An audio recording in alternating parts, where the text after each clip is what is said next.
आप छायाकार पत्रकार बंधुओं की तरफ को मैं बहुत बहुत धन्यवाद और आभार प्रकट करती हूँ कि लोकतंत्र के इस महापर्व में आपकी भागीदारी बहुत अहम है और यशस्वी देश के प्रधानमंत्री नरेंद्र भाई मोदी जी की जो नीतियाँ हैं उनको आप लोग नीचे धरातल तक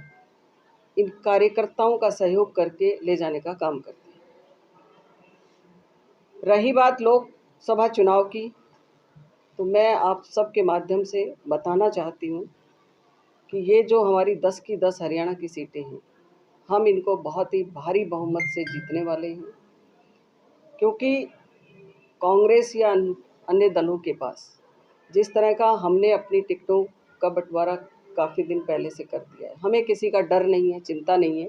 कि हम कहीं भी कमज़ोर हैं। लेकिन इनके पास मुझे लगता है प्रत्याशी ही नहीं है हमारे सामने खड़ा करने के लिए। यही कारण है, ना इनके पास संगठन है, ना अभी तक ये एकता के सूत्र में बंध पाए हैं। ये सब बिखरे पड़े हैं, एक दूसरे को काट मार के चक्कर में चले पड़े हैं। तो इसलिए सीधा सा मैसेज है कि 10 की 10 लोकसभा सीटें हम बहुत भारी बहुमत से, और आपको मैं बताना चाहती हूँ कि जो हरियाणा की बहनें हैं, जो देश के प्रधानमंत्री ने, हरियाणा के मुख्यमंत्री जी ने,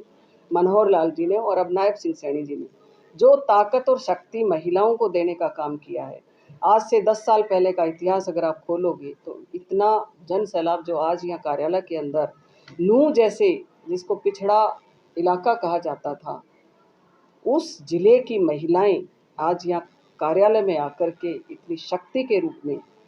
ये बहनें देश के प्रधानमंत्री को पुनः तीसरी बार प्रधानमंत्री बनाने के लिए शक्ति के रूप में उभरी हैं। तो निश्चित तौर पर सीधा मैसेज है कि कोई नहीं टक्कर में है ही नहीं। प्रवास चल रहे हैं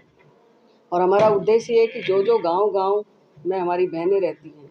ग्रामीण क्षेत्रों में रहती हैं, हम किसी न किसी तरह से उन तक पहुँचें, उनसे मिलें, उनकी समस्याओं को जानें, उनकी प्रॉब्लम्स को जानें और देश के प्रधानमंत्री की योजनाओं को उनको बताएं कि वो भी भारतीय जनता पार्टी के कार्यकर्ता के रूप में जो 2047 का विकसित भारत का लक्ष्य है, उसमें अपनी सहभागिता निभाएं, आगे बढ़ कर के इसमें हिस्सा लें और पुनः माँ भारती को विश्व गुरु बनाने के लिए वो अपने श्रमदान का योगदान दें। इंद्रजीत सिंह जी हमारे नेता हैं, हमारे भाई हैं, उनको अनेकों बार पार्टी ने उन पर विश्वास जताया है, उनको फिर से कमल का फूल देकर भेजा है।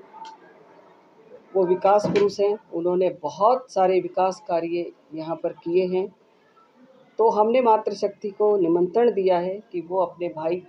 के मन को, भाव को, उनको सुने और उनसे मिलें। अब भी अगर कोई छोटी मोटी तकलीफ़ें हैं तो उनको अवश्य दूर करेंगे और एक मिलने का समय उन्होंने दिया है और मुझे निश्चित तौर पर मातृशक्ति वहाँ पर पहुँच करके उनको शक्ति और बल देने का काम करेगी और आने वाले चुनाव में अपनी अहम भूमिका निभाएगी।